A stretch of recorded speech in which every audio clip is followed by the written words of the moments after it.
Hello అండి, అందరికీ నమస్తే. Good morning. నేను మీ శ్రీనివాస్ని. న్యూస్ అనాలిసిస్ వీడియోకి స్వాగతం. సో అందరూ చివరి వరకు చూడండి అండ్ లైక్ చేయండి, షేర్ చేయండి. కొత్త వాళ్ళకి మన వీడియో లింక్ పంపించి సబ్స్క్రైబ్ చేసుకోమని చెప్పండి. చాలా అంశాలు ఉన్నాయి మాట్లాడడానికి. నిన్న నేషనల్ ఫిల్మ్ అవార్డ్స్ ప్రకటించారనమాట, జాతీయ చలనచిత్ర పురస్కారాలు. దానిలో కమిటీ కుర్రాళ్ళు ఒక చిన్న సినిమాగా వచ్చింది. కమిటీ కుర్రాళ్ళు 2024లో నిహారిక ప్రొడ్యూసర్ అనమాట. సో ఆ సినిమాకి ఉత్తమ తెలుగు చిత్రంతో పాటు మేకప్ విభాగంలో కూడా దానికి అవార్డులు వచ్చాయి. అలాగే ఆర్టికల్ 370 సినిమాకి ఉత్తమ చిత్రం, అలాగే ఉత్తమ నటులుగా మమ్ముట్టి, కార్తీక్ ఆర్యన్, ఉత్తమ నటి ఎమి గౌతమ్, కల్కి ఉంది కదా, కల్కి సినిమాకి, అలాగే పుష్ప 2 సినిమాకి, 35 చిన్న కథ కాదు సినిమాకు 2 పురస్కారాలు వచ్చాయి. లక్కీ భాస్కర్ కూడా ఒక అవార్డు వచ్చింది. లక్కీ భాస్కర్లో డైలాగులకు గాను వెంకీ అట్లూరికి అవార్డు వచ్చింది. అలాగే పుష్ప 2 స్క్రీన్ ప్లే రైటింగ్ గాను సుకుమార్కి వచ్చింది. అట్లా నిన్న జాతీయ చలనచిత్ర అవార్డులు ప్రకటించారు, అది చూడొచ్చు మనం. కమిటీ కుర్రాళ్ళకి అవార్డు మంచి నిర్ణయం, బాగుంటుంది సినిమా, సింపుల్ బట్ చాలా బాగుంటుంది. ఇదిగోండి ఇక్కడ కూడా వేశారు. ఉత్తమ తెలుగు చిత్రం కమిటీ కుర్రాళ్ళు. ప్రతిష్టాత్మక జాతీయ చలనచిత్ర అవార్డుల్లో తెలుగు సినిమా సత్తా చాటింది. ప్రాంతీయ ఉత్తమ చిత్రం సహా మొత్తం 9 అవార్డులను సొంతం చేసుకుంది. 3 సినిమాలు జాతీయ స్థాయిలో ఉత్తమంగా నిలవడం విశేషం. పుష్ప 2, కల్కి, కమిటీ కుర్రాళ్ళు, 35 చిన్న కథ కాదు సినిమాలు 2 అవార్డులు సాధిస్తే లక్కీ భాస్కర్ ఒక అవార్డు దక్కించుకుంది. మానవ విలువలు, దేశభక్తి ప్రధాన చిత్రాలు ఈసారి అవార్డుల్లో అగ్రస్థానంలో నిలిచాయి. సో అది ఇక్కడ కూడా రాశారు. ఇక దేశంలో తొలి ప్రైవేట్ ఆర్బిటల్ రాకెట్ ప్రయోగం జరిగింది. అది అంటే ఇంతవరకు మనకి కూడా రాకెట్ ప్రయోగాలు ఏవైనా సరే ఇస్రో నుంచి జరిగాయి కదా, ఇస్రో శాస్త్రవేత్తలు చేసేవాళ్ళు. కానీ ఇప్పుడు ప్రభుత్వ సంస్థలకు పోటీగా ప్రైవేట్ స్టార్టప్లు చాలా వచ్చాయి ఈ అంతరిక్ష పరిశోధనలకు సంబంధించి. దానిలో భాగంగా స్పేస్ టెక్ అనే స్టార్టప్ వాళ్ళు స్కైరూట్ ఏరోస్పేస్ అనే సంస్థను నెలకొల్పి పూర్తి స్వదేశీ పరిజ్ఞానంతో ప్రతిష్టాత్మకంగా అభివృద్ధి చేసిన ప్రైవేట్ ఆర్బిటల్ క్లాస్ రాకెట్ విక్రమ్-1 అది సక్సెస్ అయింది. భారత అంతరిక్ష రంగంలో సువర్ణాక్షరాలతో లిఖించదగిన సరికొత్త అధ్యాయం ఆరంభమైంది. అంతరిక్ష రంగంలోని అవకాశాలను అందిపుచ్చుకునేందుకు వీలుగా ప్రైవేట్ రంగానికి ఆహ్వానం పలుకుతూ కేంద్రం తీసుకున్న నిర్ణయం తొలి అడుగులోనే సత్ఫలితాలనిచ్చింది. సో అది చూడొచ్చు. వాస్తవానికి ఈ ప్రయోగం శనివారం ఉదయం 11:30కు జరగాల్సి ఉంది, కానీ స్వల్ప సాంకేతిక సమస్య తలెత్తడంతో ప్రయోగాన్ని కొద్దిసేపు నిలిపివేశారు. సర్వత్రా ఉత్కంఠ నెలకొన్న తరుణంలో శాస్త్రవేత్తలు సమస్యను పరిష్కరించి దాన్ని నిన్న సాయంత్రం చేశారు. అది పూర్తిగా సక్సెస్ అయిందనమాట. ప్రపంచంలో ఈ ఘనత సాధించిన 3వ దేశంగా భారత్. 450 కిలోమీటర్ల కక్షలోకి చేరిన ఉపగ్రహాలు. భారత అంతరిక్షానికి ప్రైవేట్ రెక్కలు. 10 ఏళ్లలో 3.85 లక్షల కోట్ల స్థాయికి స్పేస్ ఎకానమీ దూసుకెళ్తున్న తెలుగు రాష్ట్రాల సంస్థలు. మనకి అందుకే మన రాష్ట్రం కూడా కూటమి ప్రభుత్వం అధికారంలోకి వచ్చాక ఈ స్పేస్కి సంబంధించి సెపరేట్ ఒక పాలసీ కూడా రూపొందించారు. డిఫెన్స్, స్పేస్, డ్రోన్ ఇటువంటి భిన్నమైన పాలసీలు రూపొందించారు. సో ఏరోస్పేస్ మీద ఏమైనా ప్రైవేట్ స్టార్టప్లు పెట్టాలనుకుంటే మన రాష్ట్రం కూడా చేయూతనివ్వడానికి సిద్ధంగా ఉందన్నమాట. దేశంలోనే ఓ చారిత్రాత్మక ఘట్టం. సంయుక్త మీడియా సమావేశంలో ఇస్రో, ఇన్స్పేస్, స్కైరూట్ వెల్లడి. సో ఇది చూడొచ్చు. తర్వాత భోగాపురం అంతర్జాతీయ విమానాశ్రయం ఆగస్టు 1వ తేదీన ప్రధానమంత్రి నరేంద్ర మోదీ గారి చేతుల మీదుగా ప్రారంభం కాబోతోంది. అత్యంత ఆర్భాటంగా, ఘనంగా దీన్ని ప్రారంభించబోతున్నారు. దాదాపుగా ఒక 4-5 లక్షల మందితో ఒక బహిరంగ సభ కూడా ప్లాన్ చేస్తున్నారు. భోగాపురం విమానాశ్రయం ఉత్తరాంధ్రకు మణిహారంగా మారుతోంది, కొత్త అవకాశాలను తీసుకొస్తుంది. విశాఖ ఎకనామిక్ రీజియన్లో ఎయిర్పోర్ట్ కీలక పాత్ర పోషిస్తుంది. హైదరాబాద్లో శంషాబాద్ అంతర్జాతీయ విమానాశ్రయం వచ్చాక ఆ ప్రాంతంలో ఎలాంటి మార్పులు వచ్చాయో భోగాపురంతోనూ అట్లాంటి మార్పులే వస్తాయి. ఆర్థిక కార్యకలాపాలు పరుగులు పెడతాయి. విమానాల రాకపోకలు మొదలయ్యాక ఆ ప్రాంత ప్రజల జీవన ప్రమాణాలు మారుతాయి. అన్ని వర్గాలకు ఉద్యోగ ఉపాధి అవకాశాలు పెరుగుతాయని సీఎం గారు చెప్పారు. అలాగే వైసీపీని కూడా నిన్న సీఎం గారు విరుచుకుపడ్డారు. సో బూతులు మాట్లాడేవాడిని అసలు వద్దలొద్దు, వైసీపీ వద్దు, వాళ్ళు అధికారం లేకపోయినా సరే రప్ప అంటున్నారు, అధికారంలోకి వస్తే మన పరిస్థితి ఏంటో ఊహించుకోండి, వాళ్ళంతా కూడా భయపెట్టి బెదిరించి వినాశన రాజకీయాలు చేస్తున్నారు అని చెప్పి సీఎం గారు నిన్న గుడివాడలో నిర్వహించిన స్వర్ణాంధ్ర స్వచ్ఛాంధ్ర కార్యక్రమంలో మరోసారి పిలుపునిచ్చారు. అసభ్య పోస్టులు పెడుతున్న వారిని సహించేది లేదు. ముందు చూపుతోనే పట్టిసీమ. కృష్ణా డెల్టాలో 50,000 కోట్ల విలువైన పంటలను కాపాడాం. వంశధార నుంచి పెన్నా వరకు నదుల అనుసంధానం. చెత్త సేకరణకు 1104 వాహనాలు సమకూరుస్తాం. చెత్త నుంచి విద్యుత్ తయారీకి 8 ప్లాంట్లు నిర్మిస్తాం. గుడివాడ స్వచ్ఛాంధ్ర స్వర్ణాంధ్ర సభలో సీఎం చంద్రబాబు. సో ఇక్కడ ఆంధ్రజ్యోతిలో కూడా ఇదిను అలాగే 1న భోగాపురం ప్రారంభం అనేది రాశారు, అది చూడొచ్చు.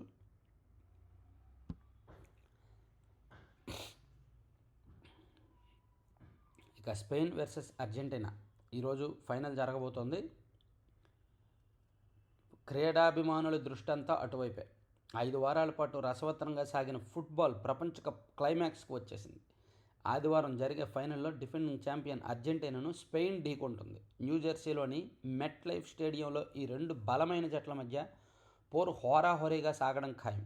2010 ఛాంపియన్ స్పెయిన్ 2వ కప్పుకై కన్నయ్యగా 4వ కప్పును చేజిక్కించుకోవాలని అర్జెంటీనా తహతహలాడుతోంది. సెమీస్లో ఇంగ్లాండ్పై 2 గోల్స్తో వెనుకబడి అర్జెంటీనా విజయం సాధించిన తీరు అద్భుతం.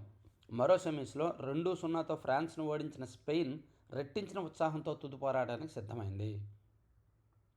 ఈ ప్రపంచ కప్లో ఆ జట్టు ఒకే ఒక్క గోల్ ఇవ్వడం విశేషం. స్పెయిన్ అంట తన ప్రత్యర్థులకు ఈ ప్రపంచ కప్ మొత్తం మీద ఒకే ఒక్క గోల్ ఇచ్చిందంటండి. మరి ఫైనల్లో మెస్సీ బృందాన్ని ఎలా ఎదుర్కొంటుందో చూడాలి. ఈ జట్టు ప్రపంచ కప్లో గతంలో ఒకే ఒక్కసారి తలపడ్డాయి ఈ 2 జట్లు. ఆ మ్యాచ్లో అర్జెంటీనా గెలిచింది.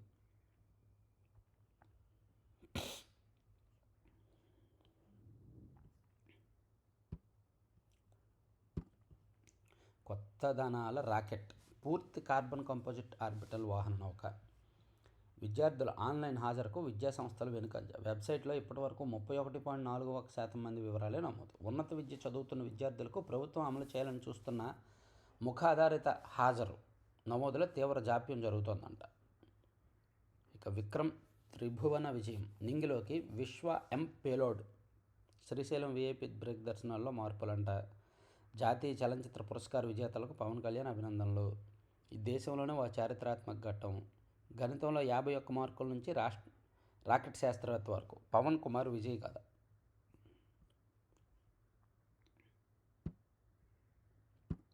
నాడులను శాంతపరుద్దామా?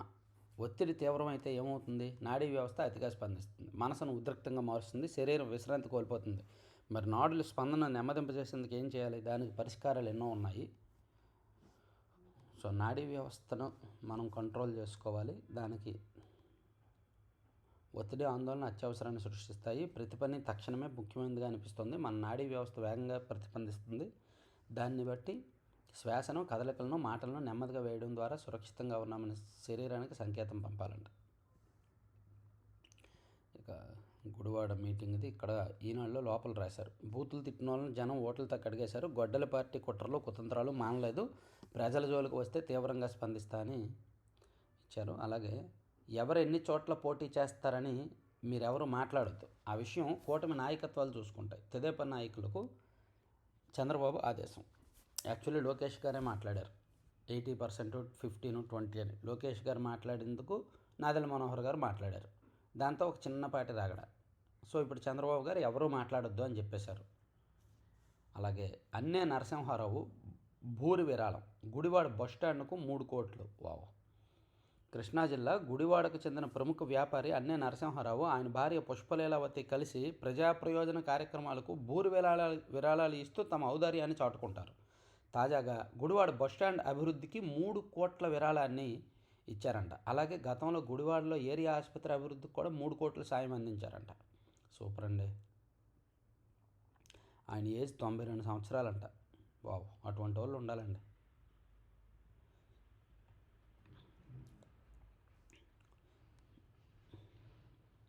రక్షిత మంచినీటి సరఫరాపై దృష్టి సారించాలి. ఉప ముఖ్యమంత్రి పవన్ కళ్యాణ్. పవన్ అన్న త్వరగా కోలుకోవాలి. ఉప ముఖ్యమంత్రిని పరామర్శించిన మంత్రి లోకేష్. పార్లమెంటు చర్చల్లో దేశం ముఖ్యం అన్న భావన కల్పించాలి. రాష్ట్ర ప్రయోజనాల సాధనకు కృషి చేయండి. పార్టీ ఎంపీలతో ఉప ముఖ్యమంత్రి పవన్ కళ్యాణ్. పార్లమెంట్ చర్చల్లో దేశం ముఖ్యం అన్న భావన కల్పించాలి. దేశం ముఖ్యమని దేశంలో ఉన్న ఎంపీలందరూ మాట్లాడతారుగా. మన ప్రాంతం, మన నియోజకవర్గం, మన రాష్ట్ర సమస్యలు మాట్లాడితే బాగుంటుంది. చల్లదు కాక చల్లదు. క్రైస్తవంలోకి మారాక కూడా ఎస్సీ హోదాపై review petition dismiss.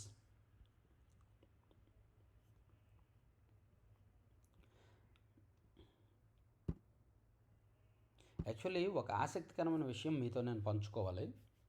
Telugu Desam party social మీడియాకు సంబంధించి కొంతమంది నా మీద ఒక కుట్రపూరిత ప్లాన్ ఒకటి అమలు చేస్తున్నారు.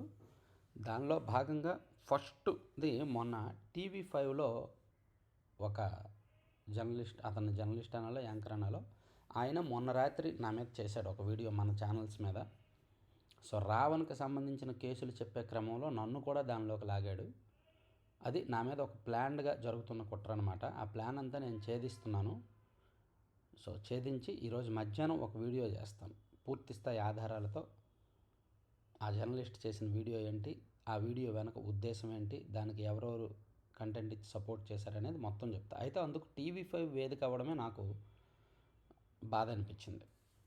సరే, దీని మీద నేను మధ్యాహ్నం కొంచెం డీటెయిల్డ్గా మాట్లాడతా. చూస్తాను. అంటే ఇప్పుడు వరకు నేను ఎవరికి టార్గెట్ అవ్వలేదు అనుకున్నాను, కానీ టీడీపీ సోషల్ మీడియాలో కొంతమందికి నేను టార్గెట్ అయ్యానని నాకు తెలిసింది. ఎందుకంటే నేను మొన్న టీడీపీ సోషల్ మీడియాని కూడా తప్పుపట్టా. మీకు గుర్తుందా, ఒక 1 వీక్ బ్యాక్ నేను వీడియో చేశాను. వైసీపీ వాళ్ళు ఫేక్ ఇమేజెస్, ఎడిటివ్ ఇమేజెస్ చేస్తున్నారని చెప్పి టీడీపీ వాళ్ళు అంటున్నారు. సో టీడీపీ వాళ్ళు కూడా ముందు అది మానుకోవాలి కదా, అధికారంలో ఉన్నారు కాబట్టి వీళ్ళు బాధ్యత తీసుకొని విజ్ఞత చూపిస్తే వాళ్ళకి గట్టిగా చెప్పొచ్చు అని నేను చెప్పాను. అప్పుడు కొన్ని ఛానల్స్ ఉదాహరణ చెప్పాను. సో అలా చెప్పినందుకు ఆ ఛానల్స్ వాళ్ళకి నచ్చక నా మీద చేస్తున్నారు. సో అదంతా నేను రివీల్ చేస్తా. అంతా నేను మొత్తం తెప్పించుకుంటున్న ఆధారాలు చెప్తా. అయితే TV5లో రావడమే నాకు కొంచెం ఇబ్బంది అనిపించింది అనమాట. సరే, అది పక్కన పెడితే, మహిళను వివస్త్రణ చేసిన కేసులో నిందితులకు రిమాండ్, సకాలంలో స్పందించని CI suspension.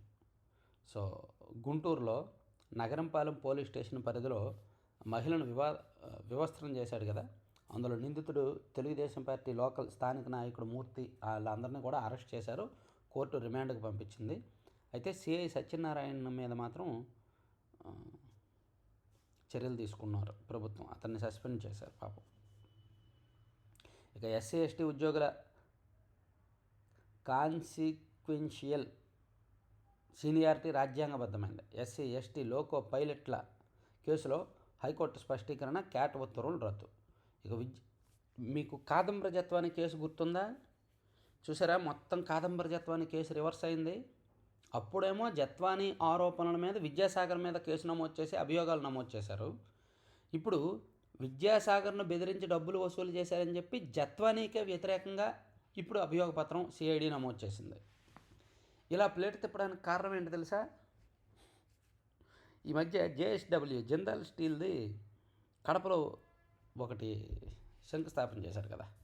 So Jaganmohan Reddy గారిని జిందాల్ కలిసి కడపలో ఏదైతే JSW వాళ్ళు స్టీల్ ప్లాంట్ కట్టాలనుకున్నారో అదే JSW వాళ్ళు కడపలో ఇప్పుడు కూడా స్టీల్ ప్లాంట్ వాళ్ళే కడుతున్నారు.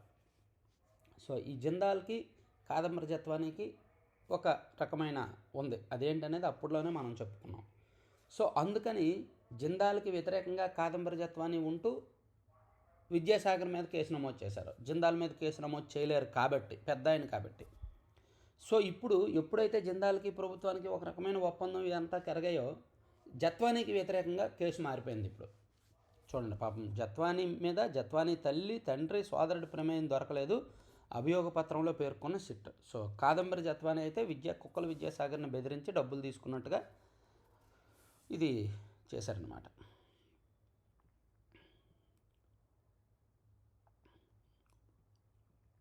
గుంటూరులో మహిళపై దాడి, మానవత్వానికి మచ్చ. వైకాపా అధ్యక్షుడు జగన్. వైకాపాలో చెలో రామాయపట్నం భగ్నం, నాయకులను అడ్డుకున్న పోలీసులు. ప్రకాశం జిల్లాలోని రామాయపట్నం వాటర్ రేవును ప్రైవేటీకరిస్తున్నారంటూ శనివారం వైకాపా చేపట్టిన చెలో రామాయపట్నం కార్యక్రమాన్ని పోలీసులు భగ్నం చేశారంట. సో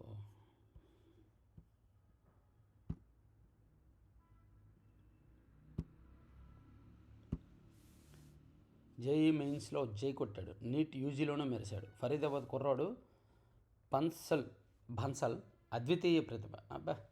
ఇతనికి నీట్‌లోనేమో 720కి 715 మార్కులు వచ్చాయంట. జేఈఈ మెయిన్స్‌లో 99.5% వచ్చిందంట. సో 2 సాధారణంగా నీట్ వేరు అండ్ జేఈఈ వేరుగా చూస్తారు కదా, కానీ ఈ కుర్రోడు చూడండి రెండిట్లో కూడా ఆల్ ఇండియాలో మంచి ర్యాంకులు కొట్టాడు. మేబీ ఇతను ఎంబైపీసీ తీసుకున్నాడు, అయితే ఇంటర్మీడియట్లో ఎంబైపీసీ తీసుకొని ఉంటాడు, అందుకని రెండిట్లోనూ పట్టు సాధించాడు. మర్చిపోలేని పాఠం చెబుతాం. అమెరికా దాడులు ఆపుకుంటే ప్రతీకారం తప్పదు, తీవ్రంగా స్పందించిన ఖమేని. భర్తకు మత్తు మందు కలిపిన పాలిచ్చి దుప్పట్లో పాము వదిలింది. భర్తలను వెరైటీగా వేసేస్తున్నారు కదే తల్లి, వెరైటీగా వేసేస్తున్నారు భర్తల నీళ్ళు. వివాహేతర సంబంధానికి అడ్డొస్తున్నాడని చెప్పి భర్త పడుకుంటే కట్లపాముతో చంపించిందంట మహాతల్లి. ఈ మధ్య ఈ ఘటనలు ఎక్కువైపోతున్నాయి, చాలా దారుణంగా. వారానికి ఒక ఘటన వస్తుంది, అది కూడా వెరైటీగా వస్తున్నాయి. మొన్నేమో ఒక ఆమె హార్పిక్ కలిపిన ఇంజెక్షన్ చేసేసింది భర్తకి, ఒక నర్సు. ఇక్కడేమో ఈమె. వామ్మో, మన దేశంలో ఇంతమంది క్రిమినల్స్ ఉన్నారా? ఇక బతుకు తెరువుకు వెళ్ళి గోదావరిలో వేటకు వెళ్ళి 5 గిరిపుత్రుల మృత్యువాత. జీవాలను మేపేందుకు కందు నది దాటుతూ అత్తాకోడల దుర్మరణం. పోలవరం, నంద్యాల జిల్లాల్లో దారుణమైన ఘటనలు. కాశీబొగ్గ ఎస్ఐ, సిఐ ఇద్దరిని సస్పెండ్ చేసిందంట ప్రభుత్వం. అప్పలరాజు కుమారుడు రోడ్డు ప్రమాద ఘటనలో నిర్లక్ష్యంపై ప్రభుత్వం వేటు. ఓకే, సరే, ఇవన్నీ ఈనాడు అంశాలు. సాక్షిలో చూసుకుంటే ప్రజల ఆస్తులపై ప్రైవేట్ పంజా అని ఒకటి రాశారు. రిజిస్ట్రేషన్ల వ్యవస్థను ప్రైవేటు వారికి అప్పగించేందుకు రంగం సిద్ధం. నిజంగా చెయ్యండి, లంచాలు పెడితే తప్పుద్ది. రిజిస్ట్రేషన్ ఆఫీస్లో లంచాలు ఇవ్వలేక జనం అల్లాడుతున్నారు తెలుసా. అఫీషియల్గా 7% అయితే దానికి 1.5% అదనంగా కలిపేసి లంచాలని, డాక్యుమెంట్ ఫీజు అని, అదని ఇదని. రిజిస్ట్రేషన్ ఆఫీసులో లంచాలు అసలు తగ్గట్లేదు. ప్రైవేట్కి నిజంగా ఇస్తే మంచిదే, నా ఒపీనియన్ అయితే మాత్రం అదే. మీరేమంటారనేది కూడా కామెంట్ చేయండి. గత ఎన్నికలప్పుడు చంద్రబాబు అండ్కో ఏం చెప్పి ప్రజల్లో అలజడి రేకెత్తించిందో, తప్పుడు రాతలతో ప్రజల మెదళ్లలో ఎలా విషం నింపిందో, దుష్ప్రచారంతో ఎలా తిమ్మిని బమ్మిని చేసిందో, ఇప్పుడు చంద్రబాబు ప్రభుత్వం అక్షరాల వాటిని నిజం చేస్తూ జనానికి చేటు చేస్తోంది. రిజిస్ట్రేషన్ల వ్యవస్థను బలోపేతం చేయాల్సింది పోయి ప్రజల ఆస్తుల వివరాలన్నింటినీ ఏకంగా ప్రైవేట్కు ధారాదత్తం చేస్తోంది. ఇంత లోపభూయిష్ట విధానం అమలుకు ప్రభుత్వ పెద్దలు మొగ్గు చూపుతున్నారంటే తద్వారా వారికి కలిగే లబ్ధి ఊహించనలదాగిందని స్పష్టమవుతోంది. అరే, సో ప్రజల ఆస్తులన్నీ ప్రైవేట్కి ఇచ్చేస్తారని చెప్పి ఒక వార్త రాశారు. వీళ్ళు ఏ పీపీపీకి వెళ్ళినా సరే ప్రైవేట్కి ఇచ్చేస్తున్నట్టు ఇంకా రాతలు ఆపట్లేదు సాక్షిలో. సాక్షి అంటే వైసీపీ అధికారంలో ఉన్న రాష్ట్రానికి నష్టమే, ప్రతిపక్షంగా ఉన్న రాష్ట్రానికి నష్టమే అని ఇప్పుడిప్పుడే అర్థమవుతోంది. ఇక కొండకు టెండర్, పంచదారులను అక్రమంగా తవ్వేస్తున్న పచ్చగద్ద 500 కోట్లు కొట్టేయడానికి ప్లాన్ అంట. పంచాయతీ తీర్మానం లేదు, ప్రజాభిప్రాయ సేకరణ లేదు, భారీ యంత్రాలతో తవ్వకాలు, రోజుకు 200 టిప్పర్ల గ్రావెల్ తరలింపంట. అనకాపల్లి జిల్లా రాంబిల్లి మండలంలో ప్రశ్నించిన గ్రామస్తులకు సీఎం రమేష్ అనుచరుల బెదిరింపులు.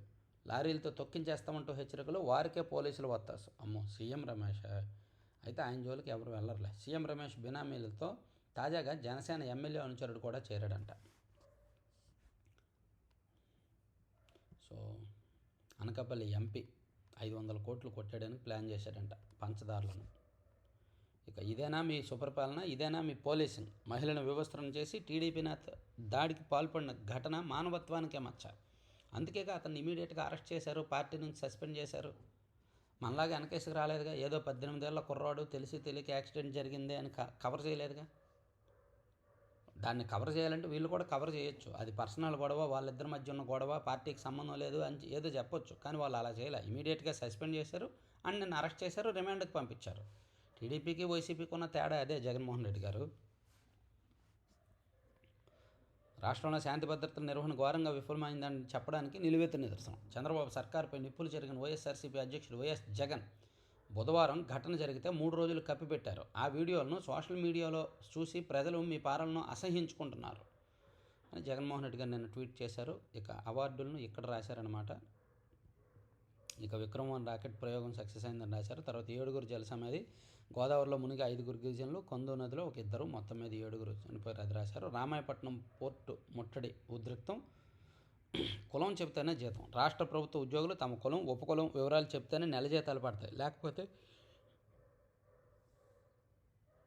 శాలరీ బిల్లులు ఆపేయాలంటూ ట్రెజరీ డిపార్ట్మెంట్కు రాష్ట్ర ప్రభుత్వం ఉత్తర్వులు జారీ చేసిందంట.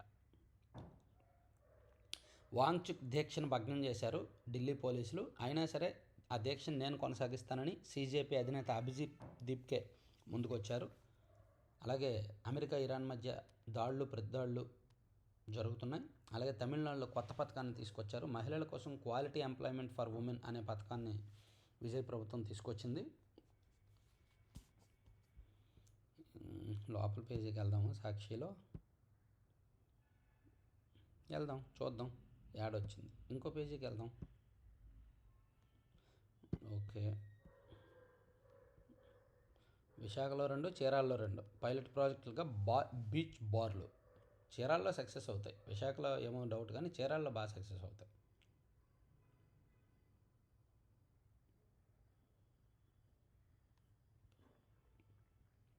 స్కై రూట్కు జగన్ అభినందనలు అంట. సరే, సాక్షి పక్కన పెట్టేసి ఆంధ్రజ్యోతి చూస్తే, ఆంధ్రజ్యోతిలో విజయ విక్రమ్ అని రాశారు, అది చెప్పుకున్నదే. అలాగే కమిటీ కుర్రాల అవార్డులు, వైసీపీ వద్దే వద్దు, ఆసుపత్రికి సోనం, ఇవన్నీ రాస్తూ ఏబిఎన్ ఆర్కే గారి ఎడిటోరియల్, ఆదర్శం విడిచి అరాచకం వైపు. ఎన్నికల్లో గెలుపోటములను డబ్బు మాత్రమే ప్రభావితం చేయజాలదని తమిళనాడు ఎన్నికలు రుజువు చేశాయి. ఈ ఎన్నికలు సందర్భంగా ఆదర్శంగా వ్యవహరించిన జోసెఫ్ విజయ్ ముఖ్యమంత్రిగా బాధ్యతలు చేపట్టిన తర్వాత కూడా అంతే ఆదర్శంగా వ్యవహరిస్తున్నారు. ఎన్టీఆర్ రాజకీయ రంగ ప్రవేశం చేశాక తెలుగునాట కూడా ఇటువంటి ఆదర్శ పోకడలను చూసాం. అప్పట్లో కూకట్పల్లి నుంచి గెలిచిన ఎం రామచంద్రరావును కార్మిక శాఖ మంత్రిగా నియమించారు. ఆయన అవినీతికి పాల్పడుతున్నారని ఎన్టీఆర్కు సమాచారం అందింది. ఎన్టీఆర్ ఆదేశాల మేరకు అవినీతి నిరోధక శాఖ అధికారులు వలపన్ని సచివాలయంలో మంత్రి రామచంద్రరావు 10,000 రూపాయలు తీసుకుంటుండగా నేరుగా పట్టుకున్నారు. సో పొలిటికల్ కరప్షన్ని ఎన్టీఆర్ గారు బాగానే కంట్రోల్ చేశారు. ఎన్టీఆర్ గారి లైఫ్లోకి లక్ష్మీపార్వతి వచ్చిన తర్వాత ఆమె తెర వెనుక పొలిటికల్ కరప్షన్ చేయడం ప్రారంభించారు. అది టీడీపీలో కొంతమందికి నచ్చక ఎన్టీఆర్ గారికి చెప్పినా వినట్లేదు. కాబట్టి ఎన్టీఆర్ గారు ఎవరైనా కరప్షన్ చేస్తే ఊరుకునే రకం కాదు, కానీ లక్ష్మీపార్వతి కరప్షన్ చేస్తుందని చెప్పినా నమ్మేవారు కాదు. అందుకే కుటుంబ సభ్యులందరూ ఏకమయ్యారు. అది మళ్ళీ వేరే కథలే, అక్కడికి ఎందుకులే. కానీ ఇప్పుడు వైఎస్ రాజశేఖర రెడ్డి హయాంలో అవినీతి వ్యవస్థీకృతమైంది. టెండర్లు పొందిన వారు నాయకులకు 6% కమిషన్ ఇవ్వడం ఒక రకంగా చట్టబద్ధమైపోయింది. అధికారంలో ఉన్న కూటమిని రాజకీయంగా ఇబ్బంది పెట్టాలన్న తపనతో జగన్ రెడ్డి తప్పు చేసిన వారిని కూడా గుడ్డిగా సమర్థిస్తున్నారు. యథారాజా తథా ప్రజ అంటారు. ఈ కారణంగానే జగన్ రెడ్డి అనుచరులు 2029 తర్వాత నరుకుతాం, చంపుతాం అని రెచ్చిపోతున్నారు. ఆక్వా సభ పేరిట భీమవరంలో తాజాగా నిర్వహించిన సభ సందర్భంగా జగన్ అనుచరులు వీరంగం చూశాం. ఏమాత్రం వెరపు లేకుండా, చట్టమన్నా పోలీసులన్నా భయం లేకుండా రప్పా అంటూ ప్లకార్డులు ప్రదర్శించారు. సో అదనమాట. సో చూడవచ్చు ఇక్కడ మనం ఏబిఎన్ ఆంధ్రజ్యోతి గారి రాసిన ఎడిటోరియల్. సో ఓవరాల్గా ఇవండి 3 పత్రికల్లో వచ్చిన వార్తాంశాలు. చివరి వరకు చూసిన ప్రతి ఒక్కరికి ధన్యవాదాలు. Thank you very much.